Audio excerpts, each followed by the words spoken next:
नमस्कार, मैं हूं नवजोत रंधावा। आप देख रहे हैं गुड न्यूज टुडे और आज की सबसे बड़ी गुड न्यूज है बेजोड़ बेमिसाल चिनाब ब्रिज। आज प्रधानमंत्री नरेंद्र मोदी ने घाटी में विकास के सेतु को देश को समर्पित कर दिया है। दुनिया का सबसे ऊंचा चिनाब ब्रिज बनकर तैयार है और ये महज एक पुल नहीं है, नए भारत के आत्मविश्वास और संकल्प का वो प्रमाण है जिसकी पूरी दुनिया में दूसरी कोई मिसाल नहीं है। आज बात हम इंजीनियरिंग की इसी कमाल की करेंगे। 22 साल लगे इस पुल को बनाने में। चिनाब नदी के तेज प्रवाह के ऊपर 359 मीटर की ऊंचाई पर दुनिया का सबसे ऊंचा और सुरक्षित पुल बनाना अपने आप में एक बहुत बड़ी उपलब्धि है। चुनौतियां बहुत थी, पूरा देश उस पर गर्व कर रहा है। चिनाब ब्रिज से न सिर्फ पर्यटन और व्यवसाय को फायदा होगा, सामरिक नजरिए से भी देखा जाए तो ये बहुत महत्वपूर्ण है, काफी अहम है। और इसी के साथ आज प्रधानमंत्री नरेंद्र मोदी ने कटरा रेलवे स्टेशन से श्रीनगर के लिए वंदे भारत एक्सप्रेस को हरी झंडी दिखाई और इस रेल सेवा के साथ ही अब कन्याकुमारी से लेकर कश्मीर रेल मार्ग से जुड़ गया है। तो कश्मीर में ट्रेन कनेक्टिविटी बेहतर होने से ट्रेड, टूरिज्म, इकोनॉमी, डिफेंस हर सेक्टर में लाभ होगा और हम इन तमाम पहलुओं को छुएंगे, डिटेल पर इस पर चर्चा करेंगे। आज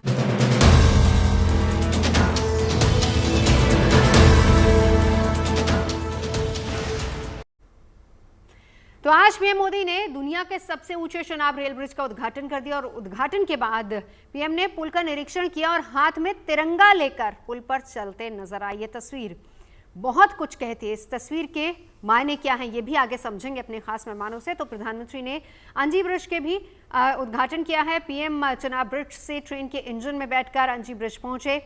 इससे पहले पीएम मोदी ने चिनाब ब्रिज के कामगारों से मुलाकात की। इसके साथ ही पीएम ने कटरा से श्रीनगर के लिए वंदे भारत ट्रेन को हरी झंडी दिखाई। कश्मीर को देश के बाकी हिस्से से जोड़ने वाली ये पहली ट्रेन है। आज प्रधानमंत्री ने जम्मू कश्मीर को कुल 46,000 करोड़ की सौगात दी है और आज की ये तस्वीर नए कश्मीर की तस्वीर है। चिनाब ब्रिज दुनिया का सबसे ऊंचा रेलवे आर्च ब्रिज है। लोग फ्रांस में, पेरिस में एफिल टावर देखने के लिए जाते हैं और ये ब्रिज एफिल टावर से भी बहुत ऊंचा है। अब लोग चिनाब ब्रिज के जरिए कश्मीर देखने तो जाएंगे ही, ये ब्रिज भी अपने आप में एक आकर्षक टूरिस्ट डेस्टिनेशन बनेगा। सब लोग सेल्फी पॉइंट पर जाकर के सेल्फी निकालेंगे। तो इस मौके पर प्रधानमंत्री मोदी ने कहा कि कश्मीर में वंदे भारत की रफ्तार भारत के सामर्थ्य का परिचय कराती है।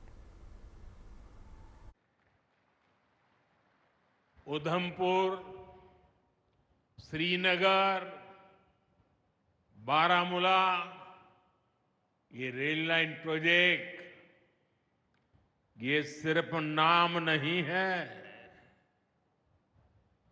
ये जम्मू कश्मीर के नए सामर्थ्य की पहचान है। भारत के नए सामर्थ्य का जयघोष है। तो चिनाब पुल की अहमियत इसी से समझी जा सकती है कि इससे पहले भारतीय रेलवे व्यवस्था की पहुंच जम्मू क्षेत्र तक ही थी, लेकिन चिनाब पुल शुरू होने के बाद अब ट्रेन से श्रीनगर तक का सफर और आसान होगा। चिनाब पुल इंजीनियरिंग का भी एक नायाब नमूना है और इसके कंस्ट्रक्शन में 29,000 metric ton steel, 66,000 cubic metre concrete का इस्तेमाल हुआ है। इसके अलावा चिनाब पुल के निर्माण में 84 किलोमीटर लंबी एंकर केबल और रॉक बोल्ट का भी प्रयोग किया गया है। दुनिया के सबसे ऊंचे पुल की कई और भी खासियतें हैं, वो भी हम आपको बताते चले। स्टील कंक्रीट के इस आर्च ब्रिज की लंबाई 1315 मीटर और चौड़ाई 13 मीटर है और इस पुल को बनाने में कुल 1486 करोड़ की लागत आई है। ये पुल आईफिल टावर से भी ऊंचा है और इसकी ऊंचाई 359 मीटर है, जबकि आईफिल टावर 330 मीटर ऊंचा है। ये तूफान और भूकंप जैसी स्थितियों में भी बेअसर रहेगा और इतना ही नहीं, इसकी खासियत है ये 266 किलोमीटर प्रति घंटे की हवाओं का सामना भी कर सकता है। -10 डिग्री तापमान में भी ये नॉर्मल रहेगा और साथ ही करीब 40 किलो TNT ब्लास्ट झेलने में भी ये सक्षम है और 8 तीव्रता के भूकंप को झेलने की क्षमता रखता है। और इस पुल में 112 सेंसर हैं। ये 120 साल तक संचालित होने की क्षमता रखता है। तो चिनाब नदी पर बने इस पुल के निर्माण को साल 2003 में मंजूरी मिली थी, लेकिन इससे पूरा होने में 22 साल का वक्त लग गया और इन 22 सालों में चुनौतियां बहुत आई और इन चुनौतियों को पार करते हुए आखिरकार ये सपना साकार हुआ है। चुनौतियां क्या थी वो भी आपको बताते चलें। खतरनाक भौगोलिक संरचना इसकी सबसे बड़ी चुनौती थी। सुरक्षा कारणों और अदालती मामलों के चलते भी इसके निर्माण में काफ़ी देरी हुई है और इंजीनियर्स को निर्माण के शुरुआती चरणों के दौरान पैदल या फिर खच्चर की मदद से रिमोट एरिया में जाना पड़ता था। ऊंची पहाड़ी इलाका है, हिमालयी इलाका है, ये भी एक बड़ा चैलेंज था। ब्रिज जहां बना वो भूकंपीय क्षेत्र है, ऐसे में तकनीक का उस हिसाब से इस्तेमाल किया जाना था। इसके आकार और अर्धमंडलाकार भाग में सुधार करना पड़ा था बाद में, और इलाका क्योंकि काफ़ी दुर्गम और संकरा है और इसी के चलते रसद का पहुंचना भी एक बहुत बड़ी चुनौती थी। ब्रिज के निर्माण के लिए रेलवे को एक ब्लास्ट प्रूफ संरचना बनानी थी, जिसमें बेहद चुनौतियां आई हैं। चलिए, तमाम खास मेहमान हमारे साथ इस वक्त जुड़ चुके हैं। पुल क्यों खास है, रेल कनेक्टिविटी किस तरीके से कश्मीर को कन्याकुमारी से जोड़ रही है और कैसे वहां पर टूरिज्म बढ़ेगा, इन तमाम मुद्दों पर हम चर्चा करेंगे। खास मेहमान हमारे साथ मौजूद है, मैं परिचय करा देती हूं। Colonel Dinesh Nain, internal security expert हमारे साथ हैं। Group captain DK Pandey, senior research fellow, centre for air power studies हमारे साथ हैं। ज्योति मायाल, चेयरपर्सन है tourism and hospitality skill council से। हमारे साथ हरीश त्रिपाठी जी हैं, कंस्ट्रक्शन एक्सपर्ट हैं और आर्किटेक्ट हैं। अब क्योंकि आज हरीश जी शुरुआत आप ही से करना बनता है, क्योंकि देखिए जो उपलब्धि आज भारत ने हासिल की है, आईफिल टावर से भी ऊंचा ब्रिज, आज वाकई सिर्फ भारत ही नहीं बल्कि दुनिया भारत की तरफ देख रही है। भारत के अपने लोग तो देख रहे हैं, लेकिन आज दुनिया भारत की तरफ देख रही है। इंतजार हालांकि काफी लंबा रहा। सही, आपने सही कहा और ये हम सबके लिए गौरव की बात है। इस तरह का स्ट्रक्चर जो है हम लोग कर पाए, जो कि दुनिया का सबसे ऊंचा ब्रिज है। और इसमें जिस तरीके की तकनीकी, जिस तरीके की कठिन परिस्थितियों और कठिन भौगोलिक स्थितियों के बीच में इंजीनियर्स ने, कंस्ट्रक्शन कंपनीज ने और हमारे डिजाइनर्स ने जिस तरीके से सारा काम किया है, वो सारे लोग बधाई के पात्र हैं। चैलेंजेस क्या क्या थे, सबसे बड़ी मुश्किल, सबसे बड़ी कठिनाई क्या क्या थी? नहीं, सबसे बड़ी जो कठिनाई है वो एक तो भौगोलिक जो सिचुएशन है वहाँ की, ये चश्म होता है कि मतलब सारा ड्यू टू इरोजन इस तरीके से पूरा का पूरा बहुत इतना डीप नदी की सिचुएशन है। तो और इनिशियली क्या होता है कि जैसा आपने कहा कि सारा जो है सामान, कंस्ट्रक्शन मटेरियल, सारा वो पहुंचना, वो अपने आप में एक तकलीफ दे काम होता है। और इसके अलावा जो ये डिज़ाइन वाइज देखेंगे तो ये सारा का सारा design wise as well as construction wise सबसे एक्सट्रीम कंडीशंस में ये है। डिज़ाइन वाइज इसलिए कि सारा इतना लंबा 467 मीटर्स का वो जो क्लियर स्पैन है जहाँ से वो फाउंडेशंस डल पाई हैं, एक तो वो। दूसरा ये जोन 5 है जो कि सबसे सीवियर अर्थक्वेक का जोन होता है। और जोन 5 में सारा का सारा मतलब ये रेक्टर स्केल पे 8 के लिए ये इसकी स्ट्रेंथ को रखा गया है। तो ये सारी की सारी सिचुएशंस इसको स्पेशल बनाती है। बिल्कुल। चलिए, इसकी कंस्ट्रक्शन के बारे में, इंफ्रास्ट्रक्चर के बारे में भी आपसे आगे और जानेंगे। कर्नल, अब आपके पास आते हुए एक तस्वीर हम लगातार यहाँ पर चला भी रहे हैं, मैं चाहूंगी एक रिएक्शन आपका और group captain DK Pandey ji का इस पर बनता है। प्रधानमंत्री मोदी जब तिरंगा लेते हुए चल रहे हैं उस ब्रिज पर, ये तस्वीर दुनिया के लिए क्या संदेश है, हमारे पड़ोसियों के लिए क्या संदेश है? कलनैन, आपसे शुरुआत करते हुए। देखिए नवजोत, ये संदेश है पूरे दुनिया को कि भारत जो है टेक्नोलॉजिकली और वैसे भी कितना प्रोग्रेसिव हो चुका है और अभी रुकने वाला नहीं है। चाहे वो किसी तरह की परिस्थिति हमारे जम्मू कश्मीर में आती रहे, but definitely we are not going to stop. और ये जो कंस्ट्रक्शन आप देख रही हैं नवजोत, ये इतना इजी नहीं था। यहाँ के भौगोलिक स्थिति के अलावा भी जो इंजीनियर्स थे वो यहाँ पे रहना नहीं चाह रहे थे, because there were security problems also in this area. And probably जितना भी यहाँ पे जो सामान लाया गया, ये दुर्गम क्षेत्र है, यहाँ पे कोई ज्यादा कनेक्टिविटी नहीं है, उस मशीनें लग गई, जितनी भी सब सामान यहाँ पे पहुंचा, आई थिंक इट इज नायाब है। मतलब ऐसा एग्जाम्पल शायद दुनिया के अंदर बहुत कम होंगे जहाँ पे इस तरीके से किसी एक ऐसी चीज को बनाया गया जो कि दुनिया के अंदर कहीं और है नहीं। बिल्कुल। तो देखा जाए तो जिस हिसाब से भारत ने ये अचीव किया है, ये बनता है, और प्रधानमंत्री जिस प्रकार से तिरंगा हाथ में लेके वहां चल रहे थे, it was a indication to the world. पूरी दुनिया को ये इंडिकेशन था कि देखिए we can do impossible things. Bharat अब उस स्टेज पे आ गया है जो इम्पॉसिबल चीज को पॉसिबल करने पे आ गया। बिल्कुल बिल्कुल। ग्रुप कैप्टन पांडे, उसी तस्वीर पर एक रिएक्शन आपका। वो तस्वीर संदेश क्या है हमारे दुश्मन के लिए? क्योंकि हाल फिलहाल में ऑपरेशन सिंदूर में जिस तरीके से पाकिस्तान हो, या फिर हम कहें कि देखिए दोनों ही तरफ से चुनौतियां तो हैं ही, चाहे पाकिस्तान हो या चीन हो, दोनों तरफ से चुनौतियां रहती है, LAC LOC दोनों तरफ से।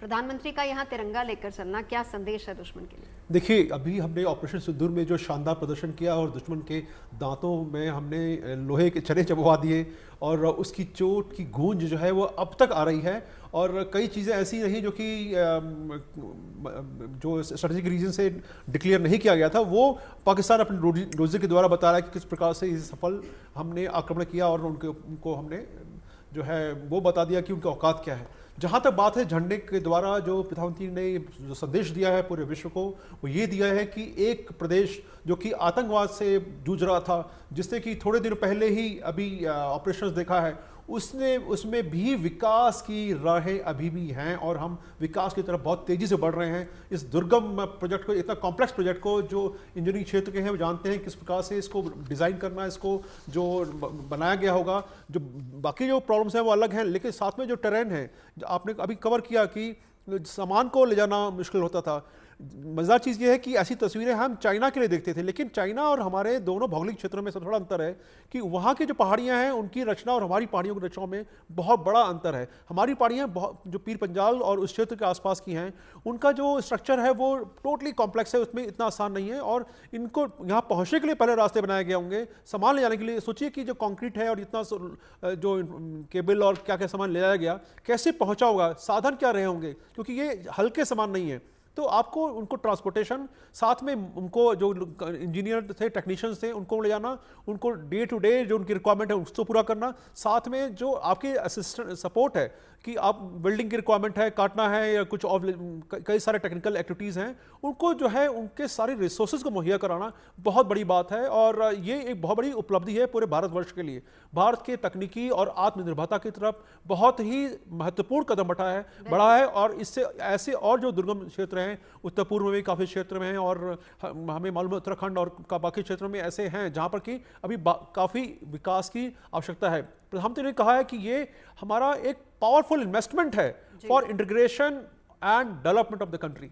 तो बहुत बड़ा संदेश है, और निश्चित रूप से इस तिरंगे पर गर्व है, और पूरे जिस प्रकार से भारत बहुत मजबूती के साथ और दृढ़ संकल्प के साथ इस क्षेत्र में विकास में जोड़ने की कोशिश कर रहा है। सोचिए, जब वहाँ पर जो लांचे होते थे, पहाड़ियाँ गिरती थी, रास्ते बंद हो जाते थे, हफ्तों जो है वो सड़कें बंद रहती थी, खाने पीने का सामान, दवाइयाँ, ये सब जो है उनको उपलब्ध नहीं हो पाते थे। अब जो आपकी कनेक्टिविटी हो जाएगी, और कहा जा रहा है कि जो समय लगता था आने जाने में वो आधा हो गया है, तो अब इतना समय बच रहा है आपका, और कनेक्टिविटी इतनी अच्छी हो रही है, सुबह शाम आपकी एक ही ट्रेन चलेगी अभी, और हो सकता है आवश्यकता के हिसाब से बढ़ा दिया जाए। और साथ में जो है कार्गो की रिक्वायरमेंट जो है, सामान को ले जाने के लिए, लॉजिस्टिक सपोर्ट के लिए, ये जो है आम लोगों की बात है। जहाँ तक सामरिक इरादे हैं, फौज के जो लोग हैं वहाँ पर, इतना पैरामिलिट्री फोर्सेज और मिलिट्री के डिप्लॉयमेंट्स हैं, उनको हेल्प करने के लिए ये बहुत बड़ा कैटलिस्ट है। बिल्कुल, इस पर मैं चाहूंगी आगे डिटेल पर आप हमें बताएं भी। कर्नल हमारे साथ मौजूद हैं, लेकिन एक बात तो साफ है कि कम से कम यहां से दुश्मन को यह संदेश चला गया है कि आप कितना भी कर लीजिए, हमारे देश का विकास रुकेगा नहीं, और इससे बड़ी मिसाल शायद देखने को नहीं मिल सकती। हमारे साथ और खास मेहमान भी मौजूद हैं। सबसे बड़ी बात यहां पर यह आती है कि आज वंदे भारत को भी प्रधानमंत्री ने हरी झंडी दिखाई। अब ज्योति जी देखिए, कनेक्टिविटी बड़ी है स्थानीय लोगों के लिए, सवाल ये स्थानीय लोगों के लिए ये कितनी बड़ी गुड न्यूज़ है, वहाँ के किसानों के लिए कितनी बड़ी गुड न्यूज़ आप इसको देखेंगे, और वहाँ के जो आम कारोबारी हैं उनके लिए कितनी बड़ी गुड न्यूज़ है।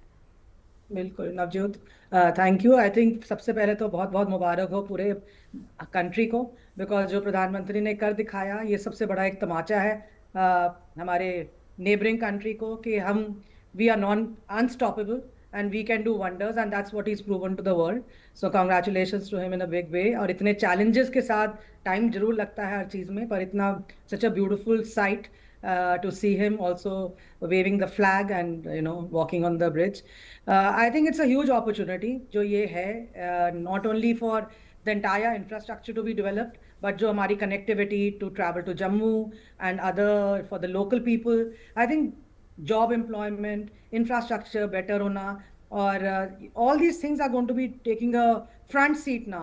इसको actually हमें तो अब तो if you ask me, Jammu Kashmir को हमें rebrand ही कर देना चाहिए. This is the new Kashmir, the new Jammu Kashmir state, which has no influence by any outsider, because this is what we have achieved and we have shown to the world. And Eiffel Tower से ऊंचा और हमारा गर्व भी उससे ज़्यादा ऊंचा. So I think this is going to bring the infrastructure a lot in place. It's going to resolve unemployment a lot of new crafts, new cultural, new experiences are going to come in. जो हम सिर्फ 2.5 करोड़ के करीब हमारे जो visitors थे जम्मू कश्मीर में last year, we can literally double or triple the numbers this year. जो हमारे expat और foreign लोग आ रहे थे वहाँ पे, which was much more than 21 में तो हमारे मुश्किल से 1600 लोग आए थे, पर last year we had around 43,000-44,000 people there, which can easily be doubled now, showing how safe, how communicative, how well planned this state is becoming. This shows our forwardness, और ये हमारा इंफ्रास्ट्रक्चर तो जरूर बढ़ाएगा, इतना हमारे इसमें जा रहा है 46,000 करोड़ हम इन्वेस्टमेंट कर रहे हैं। 2 वंदे भारत फ्लाइट्स की, वंदे भारत ट्रेन्स की शुरुआत हो गई। माता वैष्णो देवी से कटरा एंड श्रीनगर का जो रिड्यूस हो गया टाइम ट्रैवल होने के लिए, पर जो इसके आसपास इकोसिस्टम है, जो एक्सपीरियंस है, जो एक ट्रैवलर चाह रहा है आज के दिन में सस्टेनेबिलिटी लाने के लिए, टेक्नोलॉजी लाने के लिए, और सब कुछ ये मार्केटिंग प्रमोशन करके, ये हमारा एक पूरा एक दृश्य है जो हमें दुनिया को दिखाना चाहिए कि कहाँ हम इंडिया कहाँ से कहाँ तरक्की कर रहे हैं, क्या से क्या हो रहे हैं, और हम किसी से डरते नहीं, और हम लोग बहुत रेजिलेंट हैं। और हमने देखा भी है कि ऑपरेशन सिंदूर के बाद हम श्रीनगर कैसे रिवाइव कर रहा है, जम्मू कश्मीर कैसे रिवाइव कर रहा है बिजनेस के लिए, सारी इंडस्ट्री लगी हुई है इस बिजनेस को ड्राइव करने के लिए। So there's a huge opportunity now to encash this going more further and further. बिल्कुल बिल्कुल। एक बार हर्ष त्रिपाठी जी आपके पास आऊंगी, क्योंकि जो इस तरह के पुलों का निर्माण हो, जब हम इस तरह के कंस्ट्रक्शन की बात करते हैं ना, तो डेवलप्ड कंट्रीज में ही नॉर्मली ये चीज़ें देखने को मिलती है। हालांकि भारत अपना लक्ष्य लेकर चल रहा है, खुद को विकसित भारत की तरफ हम लोग भी अग्रसर हैं, लेकिन ये कितनी बड़ी अचीवमेंट हम कह सकते हैं। मैं खास तौर पर चाहूँगी कि थोड़ा सा हमें और एक्सप्लेन करें इस पुल के बारे में। एक तो 22 साल लग गए, चुनौतियां वहां कितनी थी, और अब जब ये बनकर तैयार हुआ है कितना मजबूत है ये पुल? नहीं, ये जैसा बताया गया कि ये पूरा जोन 5 के हिसाब से डिजाइन है, और ये रेक्टर स्केल पे 8 अर्थक्वेक को जो है झेल सकता है। इसके अलावा देखिए, इसमें overall internationally as well as हमारे अपने यहाँ के तमाम एक्सपर्ट्स, IIT दिल्ली के हो गए, IIT रुड़की इन्वॉल्व रहा है। इसके अलावा ब्लास्ट के लिए स्पेशली DRDO ने अपनी स्पेशलाइजेशन को दिया है। तो इसमें और कई बार इसके बीच में जो है डिज़ाइन में भी कई इश्यूज उठे, तो ये इवेंचुअली इवॉल्व हुआ, और अब ये माना जा सकता है कि ये अपने आप में एक मार्वल बन के जो है तैयार हुआ है। और इसमें देखिए, इसमें हर चीज, हर इवन देखिए रेलवेज के जो ब्रिजेस हैं उनके पेंट्स जो हैं 5 to 7 years में जो है दोबारा किए जाते हैं। इसके लिए स्पेशल पेंट डेवलप किया गया है जो कि 15 years का की लाइफ है उसकी। तो इस तरीके से इसमें R&D और एक्सपर्टाइज जो है नेशनल इंटरनेशनल हर तरीके का जो है यूज हुआ है। और दूसरा कंस्ट्रक्शन में भी, और कंस्ट्रक्शन में आप देखें कि जिन सिचुएशंस में स्टील, कंक्रीट और डिफरेंट मटेरियल्स के साथ काम करना, और जिस तरीके से रिवर के फ्लो को बिना डिस्टर्ब किए हुए, वो अपने आप में एक नायाब चीज रही है। और ये मतलब ये और साथ ही कहा यह भी जा रहा है कि सच में 120 पूरी साल तक कंट्री के संचालन लिए करने की क्षमता है इसमें। बिल्कुल लौटूंगी एक बार कनलाइन आपके पास आते हुए। विकास का सेतु हम इसको कह रहे हैं, दिल्ली से दूरी बहुत कम हो गई है। अब जब दिल्ली से दूरी कम हो गई है, जाहिर सी बात है, ज्योति जी ने बड़े अच्छे से एक्सप्लेन किया कि किस तरीके से पूरा देश एक तरीके से कश्मीर को अपने साथ जोड़ने में लगा है। दिल्ली से दूरी कम हुई, दिलों में दूरी भी कम होगी क्या? देखिए डेफिनेटली कम होगी, लेकिन टाइम तो लगता ही है किसी भी चीज के अंदर नवजोत। मैं तो आपको ये बताना चाहूंगा कि दिल्ली से लेकर जो श्रीनगर की दूरी है, इसके पीछे बहुत बड़ा इतिहास है। 1853 के अंदर अगर हमें याद हो तो अंग्रेजों ने लाइनें बिछानी शुरू की थी अपने कमांड एंड कंट्रोल करने के लिए। जो रजवाड़े थे राजाओं के साथ में, जो उनका कारोबार चलता था, पूरे देश में एक जाल सा बिछा था। और उस टाइम पर 1883 के अंदर जो रणवीर सिंह थे, राजा जम्मू एंड कश्मीर के, उन्होंने एक रिक्वेस्ट किया था ब्रिटिश सरकार से कि हमारे को एक रेल लाइन चाहिए सियालकोट से लेके जम्मू के बीच में, जो कि सियालकोट पंजाब में पड़ता था और जम्मू था उस टाइम पे J&K के अंदर। तो इसके लिए जब उनके बाद उनके जो बेटे थे प्रताप सिंह, उन्होंने 10 करोड़ रुपए उस जमाने में ब्रिटिशर्स को दिए थे और ये रेल लाइन बनी थी। अब जब बंटवारा हुआ उस टाइम पे हमारे पास 2 चॉइस दी गई थी नवजोत, कि हम लोग लाहौर जितनी बड़ा शहर है वो हिंदुस्तान में जोड़े या गुरदासपुर। तो भारत ने ये फैसला किया कि अगर हम लाहौर लेते हैं और गुरदासपुर वहां चला जाता है तो हमारा तो लिंक ही कट जाएगा पूरा जम्मू कश्मीर से। तो हमने लिहाजा लाहौर छोड़ दिया। और उसके पश्चात में जैसे पार्टीशन खत्म हुआ तो ये सियालकोट वाली लाइन पाकिस्तान ने बंद कर दी। हमारे पास में उस टाइम पे रेलवे लाइन सिर्फ जालंधर तक थी। उसके बाद में काम शुरू हुआ 1948-49 के बीच में, और हमने सबसे पहले जालंधर को पठानकोट से जोड़ा। लेकिन जब उसके बाद में युद्ध आया हमारे ऊपर पाकिस्तान का 1965, तो ये रिक्वायरमेंट जरा दिमाग में आई हमारे सरकार के कि नहीं, जम्मू को हर हाल में हमें जो है पठानकोट तक में जोड़ना पड़ेगा। फिर पहले फेज में पठानकोट से कठुआ जुड़ा और दूसरे फेज में कठुआ से लेके हम जम्मू तक पहुंचे। इसके बीच आ गया 71 वॉर, और तब इंदिरा गांधी जी के टाइम पर यह डिसाइडेड किया गया कि जो उधमपुर में हमारे कमांड एंड हेडक्वार्टर्स वगैरह हैं, तो जम्मू को वहां तक भी रेल लाइन हमारी जानी चाहिए। और मैं आपको बताऊं, ये 2005 के करीब में जाकर के कंप्लीट हुई थी। लेकिन सबसे बड़ी बात यह थी कि उधमपुर के अंदर, जो कि NH-44 पे भी है, उससे आगे जो पहाड़ हैं वो इतने खतरनाक हैं कि उसके अंदर आप उधमपुर पहुंचते पहुंचते पता नहीं कितनी टनलें और ब्रिज हमें बनाने पड़े थे।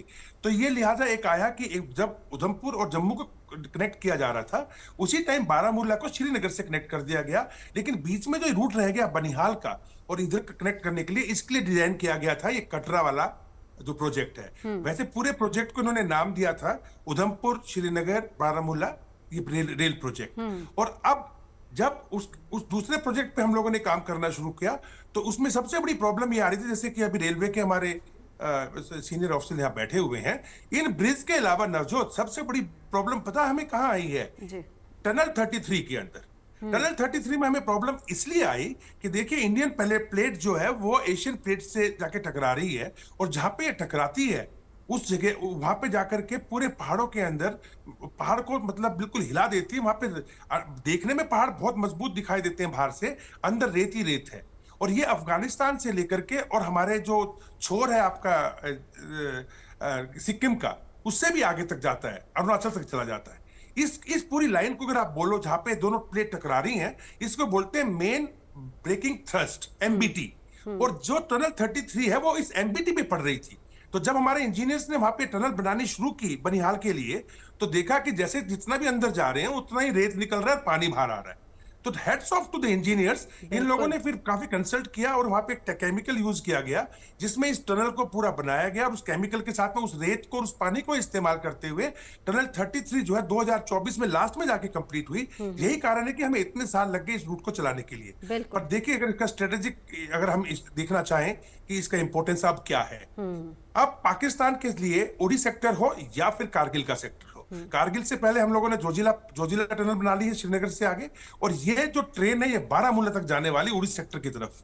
तो अब भारत का जो स्ट्रेटेजिक मूवमेंट है डिफेंस फोर्सेस का, वो इतना तेज हो जाएगा नवजोत कि मुझे लगता है कि जो प्रॉब्लम्स हमें पहले आ रही थी ट्रूप्स को इधर से उधर करने में, ना तो वो प्रॉब्लम्स आएंगी और उसके हमारी मूवमेंट बहुत फास्ट हो जाएगी। बट एक चीज हमें देखनी पड़ेगी, तो दुश्मन का टारगेट ये हमारा प्रोजेक्ट हमेशा रहेगा, तो हमारे इसके अंदर हर तरह की security including air defence securities हमें मेंटेन करके रखनी पड़ेगी। बिल्कुल, बहुत अहम है और बहुत अच्छे तरीके से खलनायन आपने समझाया चुनौतियां कितनी बड़ी थी। और यहीं से बात को आगे बढ़ाते हुए ग्रुप कैप्टन आपसे जानना चाहूंगी, अब चुनौतियां तो बहुत हैं, लेकिन ये सामरिक दृष्टि से अगर देखा जाए तो कितना इंपॉर्टेंट ये है ब्रिज? देखिए, बहुत ही महत्वपूर्ण है कि हम जितना भी मोबिलिटी है, आप चाहे लॉजिस्टिक सपोर्ट के लिए हो या ट्रूप्स के मूवमेंट के लिए हो या कोई मेडिकल एड देनी हो या कुछ और ऐसा इक्विपमेंट पहुंचाना हो जो कि हमारे सामरिक दृष्टि से बहुत महत्वपूर्ण है, उनके लिए कनेक्टिविटी बहुत इंपॉर्टेंट थी। और ये रोड था या एयर था, तीसरा कोई हमारे पास साधन था नहीं। लेकिन हमने देखा कि रोड जो ब्लॉकेज बहुत कॉमन हो गए थे, जरा सा भी पहाड़ियाँ टूटी, रास्ते बंद हुए और वो 3-4 दिन हफ्ता भर लग जाता था और पूरा कन्वॉय वहाँ रुक जाता था। अब देखिए कि जो रेलवे ट्रैक बना है, निश्चित रूप से टेरेन के बारे में हम ऑलरेडी जिक्र कर चुके हैं कि बड़ा दुर्गम और कॉम्प्लेक्स टेरेन है। इस टेरेन को जो कॉम्प्रोमाइज़ करने के लिए किस प्रकार से इसके अंदर जो प्रॉब्लम्स थी उनको सॉर्ट आउट करने के लिए टोटल जो है 943 जो है टोटल ब्रिजेस बने हैं और 36 टनल बने हैं। ये बताता है कि किस प्रकार से जो है हमारे इंजीनियरिंग की जो प्रोफेशनलिज्म है वो कितनी हाई डिग्री का है। हमने इन सब जो है मुश्किलात का सामना जो है किया और सफलतापूर्वक किया। अब ये जो कनेक्टिविटी हमें मिली है तो पूरा JNK भारत के साथ बहुत आसानी से कनेक्ट हो गया है।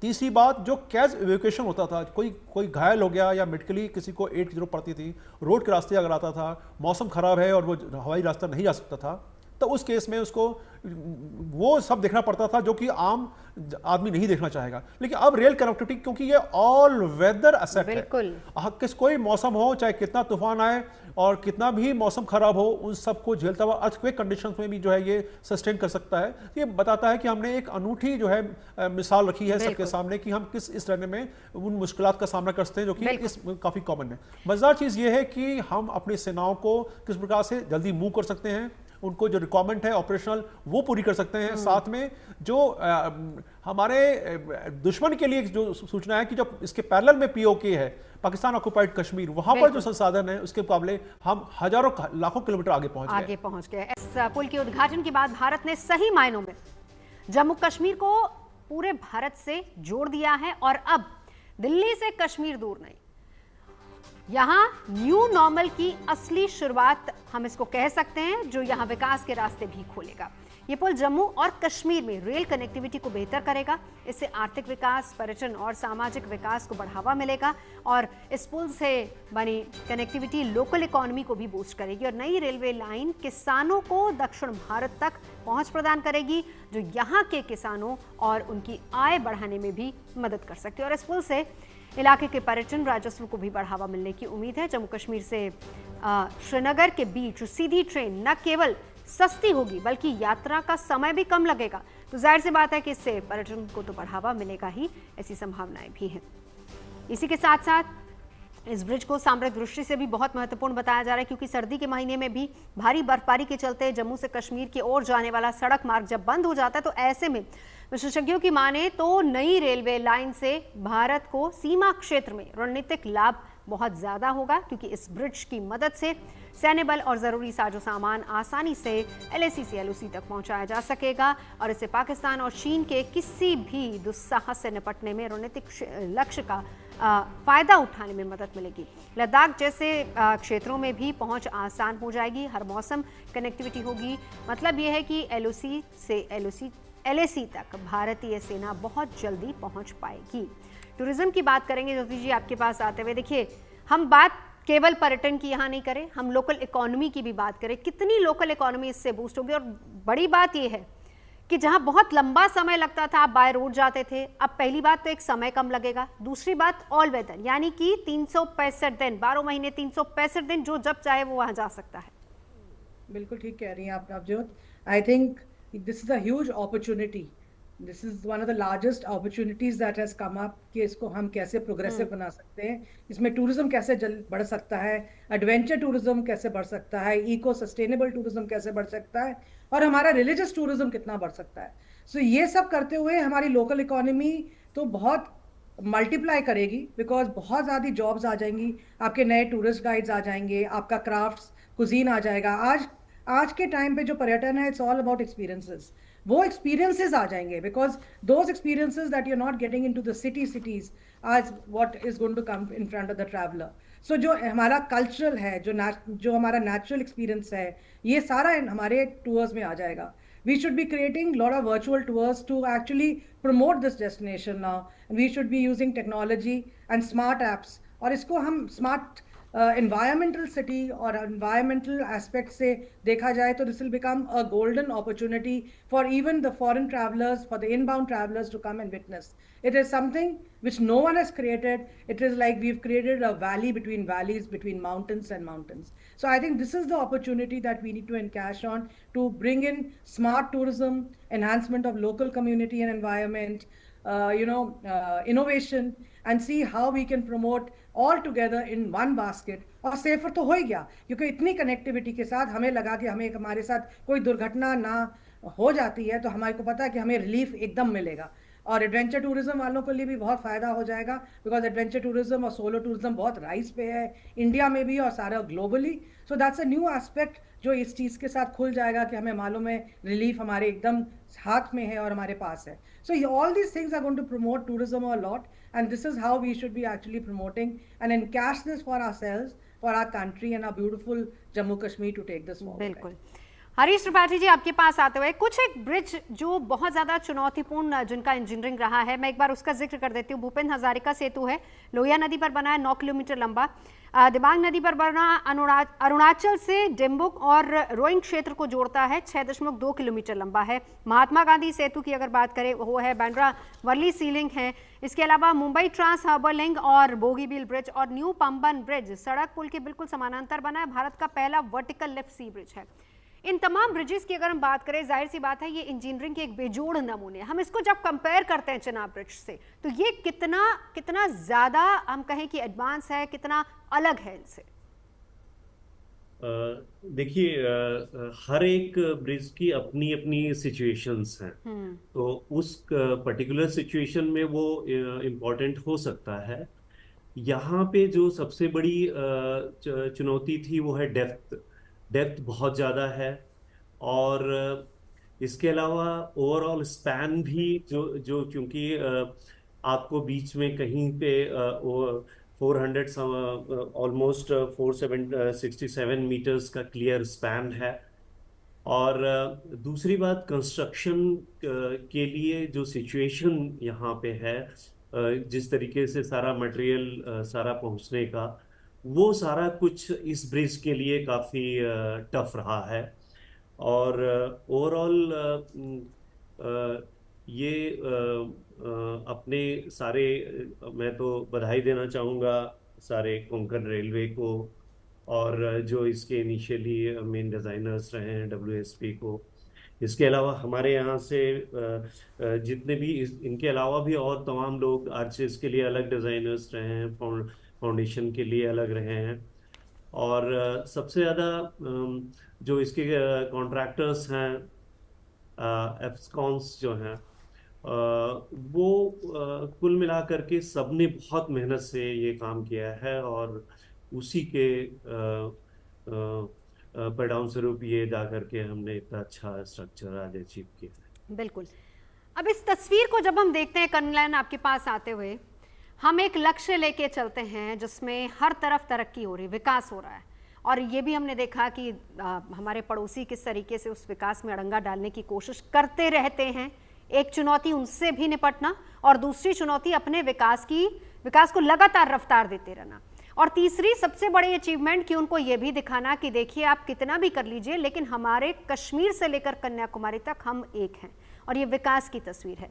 ऐसे में जब हम विकसित भारत के लक्ष्य की तरफ नजर डालते हैं तो क्या दिखता है, हम कितनी दूर है या हम उससे भी पहले इसको अचीव कर सकते हैं? दुनिया कैसे आज भारत को देखती है? देखिए नवजोत, हम लोग प्रोग्रेसिव हैं, ये पूरी दुनिया जानती है। और आज का जो ये चिनाब का ब्रिज, रेलवे का चिनाब ब्रिज को इनॉग्रेशन हुआ है, और साथ में जो वंदे भारत चली है, ये itself it declares to the whole world, पूरी दुनिया को ये दिखा रहा है कि भारत अब किसी भी चुनौतियों से निपटेगा, और लेकिन विकास नहीं रुकने वाला। अब देखिए, जो पहलगाम के अंदर जब हुआ था अटैक, अगर आपको याद हो, पहली बार नवजोत पूरा का पूरा घाटी और पूरी की पूरी जम्मू का जो क्षेत्र है, इन लोगों ने बंद किया था एक साथ। और ये इंडिकेशन था इन सबको कि जो इनकी रोजी रोटी मेन है टूरिज्म की, उसके ऊपर किसी भी प्रकार की इस तरह का अटैक्स या कोई ऐसी हरकत बिल्कुल बर्दाश्त नहीं करते। और घाटी में अब ये लोग नहीं चाहते कि किसी भी प्रकार का कोई ऐसा माहौल हो। तो ऐसे माहौल के अंदर अगर अब मैं सामाजिक उस पे और आपके आर्थिक पे जाना चाहूंगा, जो आपने पूछा था कैसे ये लोग हमारे क्लोज आएंगे, पूरा का पूरा जम्मू कश्मीर। देखिए, इनके सेब जब चलते थे ना नवजोत वहां से, तो सड़कों के ऊपर आधा माल खराब हो जाता था रुक रुक करके। इनके पास में जो बाकी नायाब जो इनकी फसलें हैं, अब ट्रांसपोर्टेशन इनका इतना अच्छा हो जाएगा कि झट से सारा का सारा मार्केट में माल इनका आ जाएगा, और इनकी तरक्की, इनके किसानों की तरक्की होनी शुरू हो जाएगी।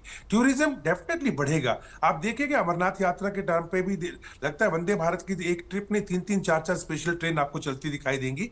इस साल ही 3 करोड़ के करीब टूरिज्म के लोगों ने बुकिंग करा रखी थी वहां पे, जिसमें से 1 करोड़ के करीब फॉरेनर्स थे। तो आप इमेजिन करें कि किस प्रकार से इनका रेवेन्यू बनेगा, कितना डेवलपमेंट होगा। आज समस्या क्या है श्रीनगर के अंदर, कश्मीर में, घाटी में? रोजगार है, लोग पढ़े लिखे बहुत हैं, लेकिन लोकल रोजगार में नहीं, उनको बाहर आके रोजगार करना पड़ा है। फिर जब यहाँ पे डेवलपमेंट होगा, टूरिज्म का होगा, एग्रीकल्चर की इंडस्ट्रीज लगेंगी, सब कुछ यहाँ से तैयार होना शुरू होगा, फटाफट मार्केट में जाएगा, लाजिम सी बात है प्रोग्रेस होगी। और इसका इफेक्ट कहाँ जाएगा? इसका इफेक्ट जाएगा आपके गिलगित बल्तिस्तान और पीओके के क्षेत्र में, जहां लोग आज भी कह रहे हैं कि आप लोग स्कर्दू वाला गेट खोलो, हमें कारगिल जाना है। तो भारत को ने जो बार बार डिमांड की कि पीओके को हमें चाहिए, मुझे लगता है कि जिस प्रकार से प्रोग्रेस अब आगे आने वाले चंद वर्षों में होने वाली है, वहां के लोग डेफिनेटली पाकिस्तान की नाक में दम कर देंगे। और जो विधानसभा की हमने 24 सीटें वहां रखी हुई हैं उन लोगों के लिए, वो शायद आने वाले भविष्य में हम उसको भर रहे होंगे, और पूरा का पूरा हम जम्मू कश्मीर हमारा एक क्षेत्र बन जाएगा। चलिए, इस पर एक डी साहब आपसे एक रिएक्शन इसी का। और जब खास तौर पर इस पर जब इस तरह की कनेक्टिविटी बढ़ती है, एक सवाल आप कल नयन की बात का भी जवाब रखिएगा, लेकिन इसी के साथ साथ जब कनेक्टिविटी बढ़ती है तो जो आम आवाम है, जैसे उन्होंने बड़ी अच्छी शुरुआत यहाँ से की जब ऑपरेशन सिंदूर हुआ, उसके बाद हमने देखा कि कश्मीर के आम लोग कैसे एकजुट थे, वहाँ पर लगातार अनाउंसमेंट्स की जा रही थी, वहाँ का जो लोकल लोग थे वो कैसे टूरिस्ट को बचा रहे थे, अपने यहाँ रख रहे थे, अनाउंसमेंट्स लगा कंडेम किया जा रहा था, और उसी रात हमने लगातार अनाउंसमेंट्स सुनी थी। इसके बाद इस तरह की कनेक्टिविटी होती है, विकास इतना ज़्यादा होता है, भारत ये दिखाता है कि नहीं आप हमारे और हम आपके लिए हमेशा खड़े हैं। टूरिज्म को बढ़ावा देने के लिए सरकार हो, एजेंसियाँ हो, हर कोई कोशिशें लगातार करती है। तो कितना कॉन्फिडेंस हम उनका गेन कर पाते हैं वहाँ की आम आवाम का? देखिए, बहुत ही महत्वपूर्ण है कि वहाँ के लोग अगर प्रसन्न नहीं, उनका अगर पेट नहीं भरा होगा तो शायद वो विकास की तरफ उसका जो उपभोग है ढंग से नहीं कर पाएंगे।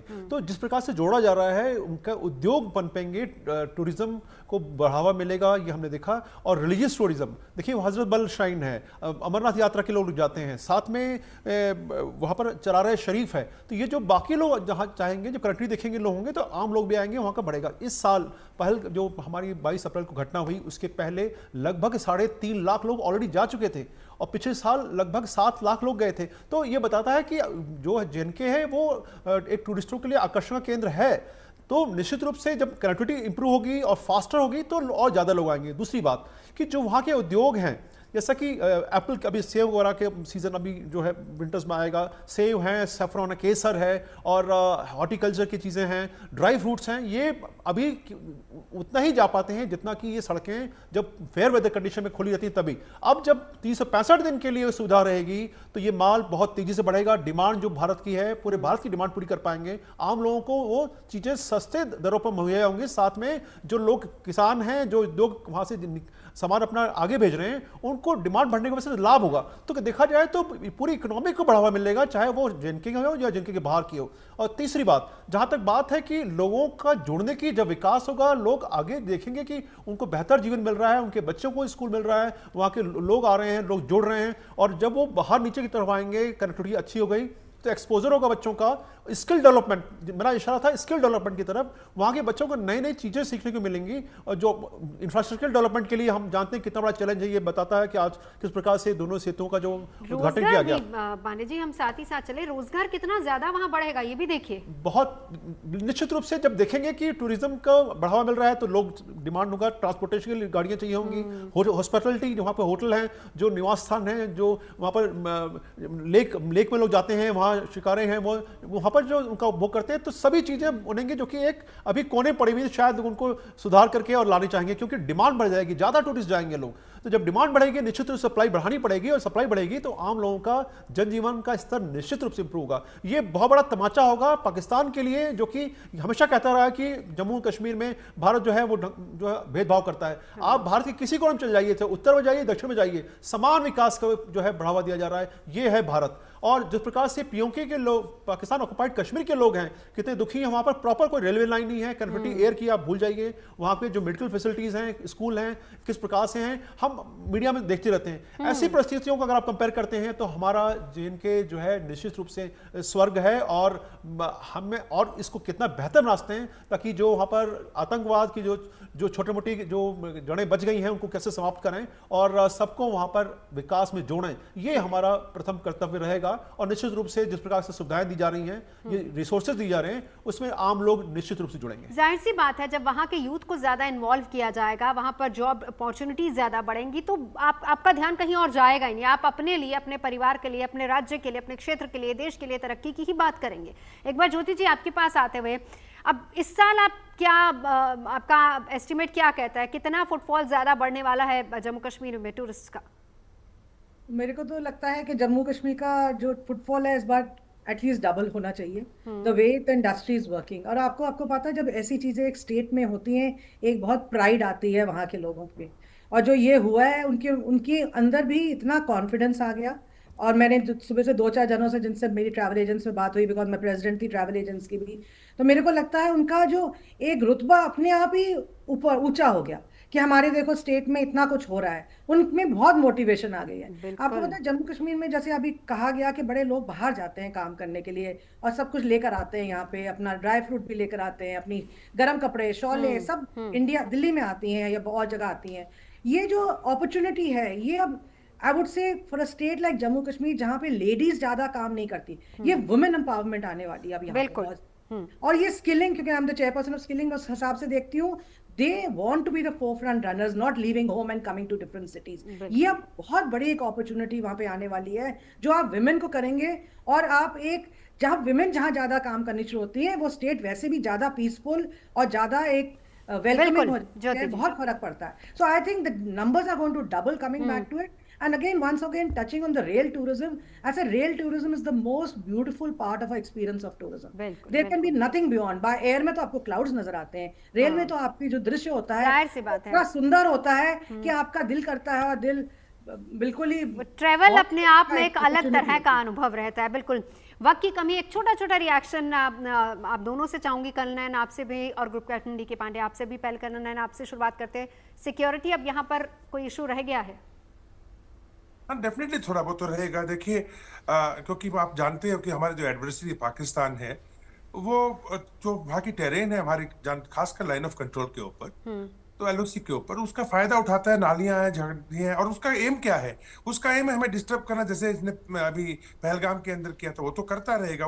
आपका पाकिस्तान सुधरने वाला नहीं है, लेकिन डेफिनेटली नाउ अब जिस प्रकार से डेवलपमेंट की इंफ्रास्ट्रक्चर आ रहे हैं, government definitely will be planning to protect them now.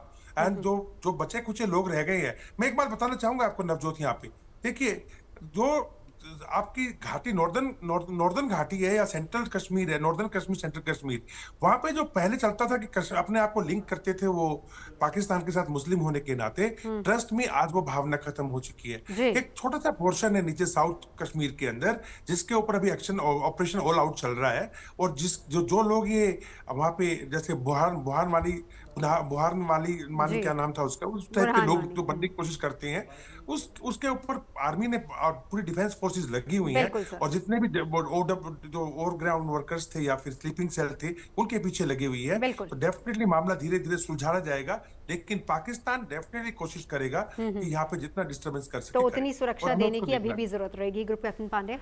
देखिए, तीन बहुत ही महत्वपूर्ण जो टेक अवेज हैं आज के दिन के जो अचीवमेंट्स हैं। पहली बात कि सैन्य सामरिक कारणों से हम निश्चित रूप से और सुदृढ़ होंगे, हमारे ऑपरेशंस को कंडक्ट करने में और आसानी और एफिशिएंसी बढ़ेगी, क्योंकि हम रिसोर्सेज मूव कर पाएंगे, ट्रूप्स मूव कर पाएंगे। और दूसरी बात कि वहाँ के जम्मू और कश्मीर के जो लोग हैं उनको एक जो जोड़ेंगे पूरे भारत के साथ, अब वो शायद फील करेंगे कि हाँ, हम भारत का हिस्सा रहे हैं और उसका लाभ क्या है, उससे क्या अनुभूति है, वो हम जान पाएंगे। तीसरी बात, जो बाहर जो साउथ ऑफ जेएनके थे, अन्य राज्यों के लोग थे, अब जब उनको आसानी से और कम लागत में, क्योंकि टिकट दरें निश्चित रूप से हवाई साधनों और रोड के साधनों से कम होंगी, तो वो बहुत ज्यादा फ्रीक्वेंसी में लोग जाएंगे, वो ज्यादा जुड़ेंगे, वहां की कल्चर को, वहां के जो उद्योग हैं उनको बढ़ावा मिलेगा। तो देखा जाए तो ये वो कहा जाता है, छोटी कहावत है कि आम के आम गुठली की दाम, तो हर तरफ से जो है इसमें इकोनॉमी को बूस्ट मिलेगा और वहां के लोगों को आगे बढ़ने का मौका मिलेगा। चलिए, बहुत बहुत शुक्रिया तमाम खास मेहमानों का हमारे साथ जुड़ने के लिए। नए भारत की ये है बुलंद तस्वीर।